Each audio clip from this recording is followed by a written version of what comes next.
आज आपको और मुझे इन बातों पर ध्यान देना है कि हम कलीसिया हैं, यानी मसीह की दुल्हन। हम 10 कवारियां हैं। क्या हम 10 कवारियां वैसी ही हैं जो दूल्हे का इंतजार कर रही हैं? बाइबल कहती है 5 कवारियां ऐसी थी जिनका तेल खत्म हो गया, और 5 कवारियां ऐसी थी जिनका तेल खत्म नहीं हुआ। यहूदी समाज के अंदर यदि दूल्हा रात को आता था तो उन्हें मशाल की जरूरत पड़ती थी। यदि दूल्हा रात को आता था तो सहेलियां, दुल्हन की सहेलियां या बहनें मशाले लेती थी और मशाल लेकर दूल्हे का वेलकम किया करती थी।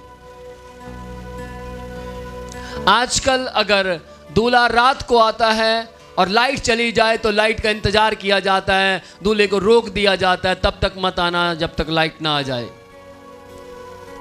लेकिन उस समय में इंतजार नहीं किया जाता था और वो लोग अपनी मशालें लेकर खड़े होते और दूल्हा जिस वक्त आता था उसी वक्त उसका वेलकम किया जाता और अंधेरे में भी रोशनी दिखाई देती थी। ऐसे ही कलीसिया है। कलीसिया लाइट का इंतजार नहीं करती। कलीसिया किसी मशाल का इंतजार नहीं करती, बल्कि कलीसिया यीशु को प्रकाश समझकर आगे बढ़ती है। Praise the Lord.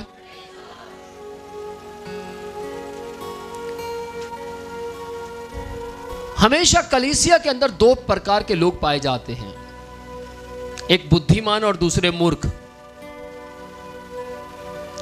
बाइबल कहती है बुद्धिमान ने अपना घर चट्टान पर बनाया। मत्ती 7वां अध्याय उसकी 24 और 25 आयत में लिखा है, जो कोई मेरी बातें ये मानता है और सुनता है वह बुद्धिमान मनुष्य के समान है, जिसने अपना घर चट्टान पर बनाया। मेघ बरसा, बाढ़ें आई, आंधियां चली और उसके घर से टकराई, फिर भी वह घर ना गिरा क्योंकि नींव चट्टान पर थी। 2 प्रकार के लोग इस कलीसिया में भी हैं, यहां पर भी बैठे हैं, और 2 ही प्रकार के लोग उस वक्त में भी थे जिस वक्त यह वचन सुनाया गया और उस वक्त के अंदर बोला गया। यीशु ने स्वयं बोला था, एक कलीसिया के अंदर 2 प्रकार के लोग पाए जाते हैं, मूर्ख और बुद्धिमान। बुद्धिमान हमेशा अपने घर को चट्टान पर बनाता है और चट्टान पर जब वो अपने घर को खड़ा करता है तो झाड़ियां उसे दबा नहीं पाती। बाइबल परमेश्वर का वचन कहता है 4 प्रकार के बीज के बारे में। पहला बीज मार्ग के किनारे बोया गया, दूसरा बीज पथरीली भूमि पर बोया गया, तीसरा बीज झाड़ियों में बोया गया और चौथा बीज अच्छी भूमि पर बोया गया। पहला बीज भी असफल हो गया, दूसरा बीज भी असफल हो गया क्योंकि सही चीजें ना मिलने के कारण। तीसरा बीज जो झाड़ियों में बोया गया था उसको झाड़ियों ने दबा लिया, संसार की चिंताएं, अभिलाषाओं ने उसे पकड़ लिया, वो भी असफल हो गया। लेकिन तीसरा बीज चौथा बीज जो अच्छी भूमि पर बोया गया था वो 30 गुना, 60 गुना और 100 गुना फल लेकर आया। याद रखिएगा, जो लोग कलीसिया के वर्क को सिर्फ संडे के दिन नहीं बल्कि वो हमेशा याद रखते हैं, वो अच्छे बीज में गिने जाते हैं। जिन्हें केवल कलीसिया के काम, कलीसिया का वर्क तब याद आता है जब संडे हो या थर्सडे, तो याद रखिए वे अच्छे बीजों में नहीं हैं, वे बुद्धिमान लोग नहीं हैं। यदि आप बुद्धिमान, बाइबल परमेश्वर का वचन कहता है लोग तुम्हें तुम्हारे फलों से पहचान लेंगे कि तुम कौन से व्यक्ति हो, तुम बुद्धिमान हो या फिर मूर्ख हो। आपके फल क्या कहते हैं? आज आप सोचिए कि आप बुद्धिमान हैं या मूर्ख हैं। आपके पास सोचने का अवसर है। अगर मैं पूछूं कौन कौन बुद्धिमान है तो सब हाथ दिखाएंगे, और अगर मैं पूछूं कौन कौन मूर्ख है तो कोई हाथ ऊपर नहीं होगा, सबके हाथ नीचे होंगे, क्योंकि सब अपने आप को बुद्धिमान शो करना चाहते हैं। आप अच्छे लोग हैं, लेकिन बाइबल परमेश्वर का वचन कहता है प्रत्येक मनुष्य अपने विवेक के मुताबिक डिसाइड करता है कि मैं कैसा हूं। यदि आप अपने घर को चट्टान पर बना चुके हैं तो आप इतवार के दिन मॉल में कुछ भी करने नहीं जाएंगे। आप परमेश्वर के दिन में अपने घरों में खेल कर, कूद कर या मोबाइल पर समय बिताकर टाइम को वेस्ट या खराब नहीं करेंगे। यदि आप बुद्धिमान हैं तो आप कुछ सीखेंगे और मसीह यीशु की महिमा का कारण बनेंगे। आमेन, प्रेज द लॉर्ड। आज मैं नहीं कहूंगा आप में कौन कौन बुद्धिमान है, लेकिन आप खुद सोचिए, अपने आप सोचिए आप में कौन बुद्धिमान है। बाइबल परमेश्वर का वचन कहता है कि मशाल बिना तेल के नहीं जलती। यदि आपकी मशाल के अंदर तेल नहीं है तो वो नहीं जलेगी। तेल में मशाल होना और मशाल में तेल होना बहुत जरूरी है। प्रेज द लॉर्ड, आमेन। यदि मशाल के अंदर तेल डालने का स्थान नहीं है तो मशाल दिखावटी है, मशाल अपने आप में कुछ भी नहीं। लेकिन यदि मशाल के अंदर इर्द गिर्द तेल डालने का स्थान है तो ही मशाल के ऊपर आग लगाई जाएगी, अन्यथा वो वेस्ट है, बेकार है, अपने आप में कुछ भी नहीं। पवित्र आत्मा परमेश्वर से मिला हुआ है। पवित्र आत्मा का मतलब है कि वो हमें अनुग्रह देता है, वो हमें अनुग्रह के बारे में सिखाता है, वो हमारा तेल बन जाता है, वो हमारी मशाल बन जाता है। Praise the Lord. क्या आप अपना घर चट्टान पर बना चुके हैं? आज बहुत से ऐसे लोग हैं जो कहते हैं मैं मसीह हूं। बहुत से ऐसे लोग हैं जो कहते हैं मेरा घर चट्टान पर है। बहुत से ऐसे लोग हैं जो कहते हैं मैं मसीह में मजबूत हूं, लेकिन फिर भी वो उस तरीके का जीवन नहीं जी पाते जैसा बाइबल कहती है। बाइबल परमेश्वर का वचन कहता है 2 कुरिन्थियों 5वां अध्याय उसकी 17 आयत में, यदि कोई मसीह में है तो वह नई सृष्टि है, पुरानी बातें बीत गई, देखो सब कुछ नया हो गया। मैं एक व्यक्ति को जानता हूं जो हर साल इस बात को कहा करता था कि मैं बदल गया, मैं बिल्कुल बदल गया। जब कभी भी उस व्यक्ति से पूछा जाता कि आप कितने बदल गए तो वह हमेशा कहता मैं बदल गया। लेकिन एक दिन मैंने उसे कहा कि आप तब तक नहीं बदले हैं जब तक दुनिया ना गवाही दे कि आप बदल गए। आपकी गवाही देने वाले आपके पास लोग होने चाहिए जो कहें बदल गए। क्या कोई है? तो उसने बोला नहीं।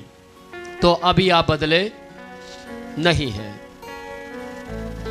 एक वक्त आया कि उसको एक व्यक्ति मिला और उस व्यक्ति ने कहा आप बहुत बदल गए हैं, और वो दौड़कर उस व्यक्ति को मनाकर पूरा पर तैयार कर कर मेरे पास लाया और उसने कहा सर ये व्यक्ति कह रहा है मैं बदल गया। मैंने उस व्यक्ति से पूछा आप कितना इस व्यक्ति को जानते हैं? करीब 2 हफ्ते से। मैंने उससे बोला मैं 8 साल से जानता हूं। अच्छा, 2 हफ्ते से आप इसे जानते हैं और आप गवाही दे रहे हैं ये बदल गया। आप इसको अपने साथ 4 हफ्ते और रखिए, उसके बाद मैं आपसे बात करूंगा। और अगर आपने 4 हफ्ते और इसके साथ रह गए और आप ये कहें कि ये बदल गया, आपकी गवाही सत्य है।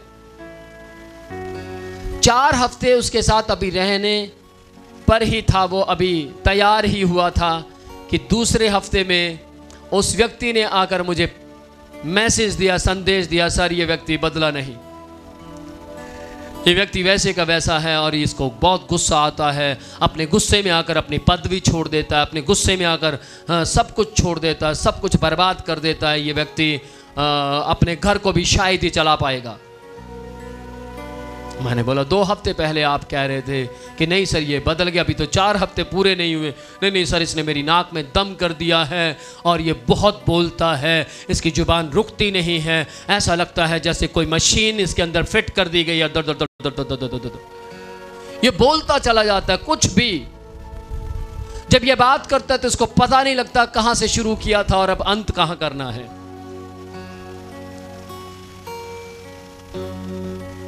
तो ध्यान से सुनिएगा, लोग बताएंगे कि आप बदले हैं या नहीं। यदि आप कहें मैं स्वर्गदूत बन गया, मैं कहूं मैं स्वर्गदूत बन गया, मेरी पहुंच स्वर्ग तक है, तो ध्यान से सुनिएगा कैसे पता लगेगा। बाइबल कहती है जहां 2 या 3 जन एक बात को कह दें तो वो बात सुनी जाएगी। बाइबल कहती है जहां 2 या 3 गवाह हो उस बात को मान लिया जाए। Praise the Lord. क्या आपके पास 2 या 3 गवाह हैं जो अपने आप आपके साथ खड़े हुए हैं, या फिर आपने गवाह तैयार किए हैं?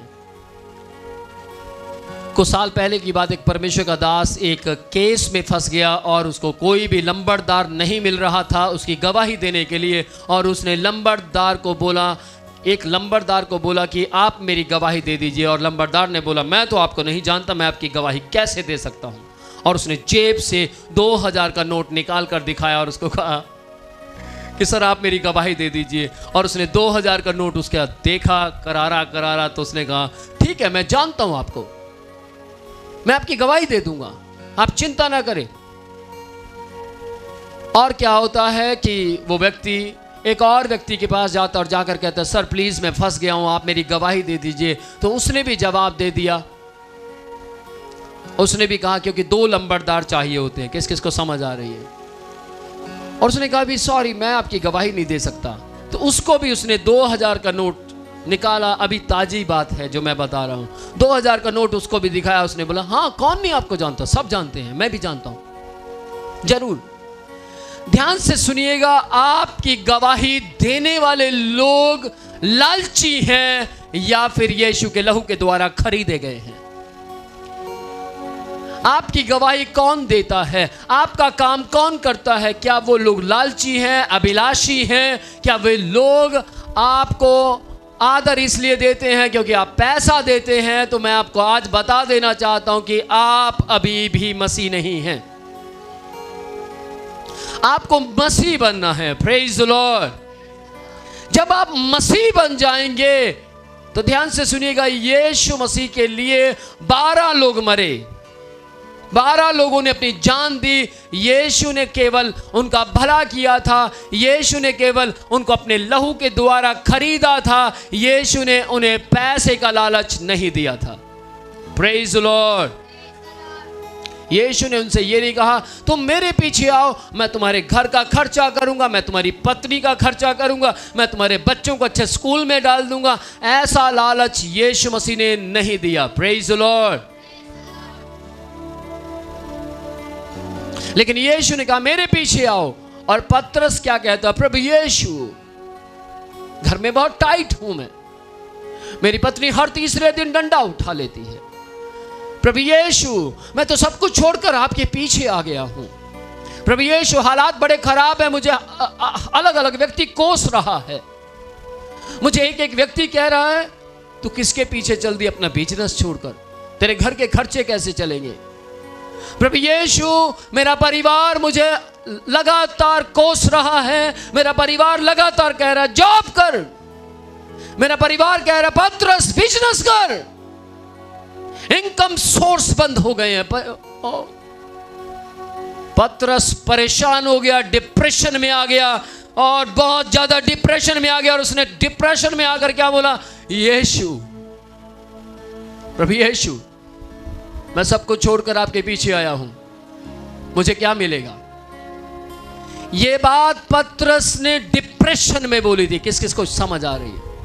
क्योंकि घर के हालात खराब थे, घर के अंदर से बार बार पतरस को टॉर्चर किया जा रहा था, पतरस को बार बार अलग अलग बातें सुनने के लिए मिल रही थी। और पतरस ने आकर वही बात यीशु को कह दी, प्रभु यीशु हम तो सब कुछ छोड़ छोड़कर आपके पीछे आ गए, हमें क्या मिलेगा। और प्रभु यीशु ने कहा जिस किसी ने अपने भाई, अपनी बहन, अपने रिश्तेदार, अपना बिजनेस, अपना कामकाज, चाहे 2 दिन के लिए, चाहे 3 दिन के लिए, और चाहे फिर उम्र भर के लिए, मेरे लिए, मेरे राज्य के लिए छोड़ा है, ऐसा हो नहीं सकता कि उसको 100 गुना वापस ना मिले। मुझे मालूम था आप ताली बजाएंगे, मुझे मालूम था आप इस बात पर ताली बजाएंगे, समझ आए ना आए, लेकिन आप ताली बजा देंगे। लेकिन मैं आज आपको एक बात बोलना चाहता हूं, मुझे कैसे पता लगेगा कि आपको समझ आ गया? ताली बजाने से मुझे समझ नहीं आएगा कि आपको समझ आ गया, परंतु आपको मंडे से लेकर सैटरडे तक यीशु के लिए काम करना है, तब पता लगेगा कि आपको समझ आ गया। आप केवल ताली बजाएं, ओ अपोस्टल जी आपने बहुत अच्छी बात बोली, praise the Lord, hallelujah, oh hallelujah, लेकिन आप मंडे को अपने घर में जाकर सो जाते हैं, ट्यूसडे को आप अपनी मर्जी से उठते हैं, बाइबल पढ़ने का दिल किया तो पढ़ा और नहीं दिल किया तो छोड़ दी। आज के समय में विश्वासियों की परख कैसे की जाती है मालूम आपको? आज के समय में विश्वासियों को कैसे परखा जाता है? मैं बताता हूं तरीका। आपकी प्रार्थना कितनी है? और उसने बोला, यदि बोला 7 घंटे, ओ बहुत आत्मिक है, 7 घंटे प्रार्थना। और अगर किसी ने कहा 5 मिनट, अच्छा ये तो निकम्मा है। ऐसे विश्वासियों की परख की जाती है। लेकिन बाइबल ये परखने का तरीका हमें नहीं देती। किस किस को समझ आ रहा है?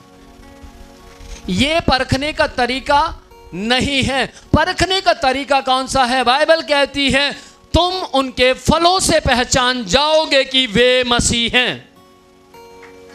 अब ताली बजाइए।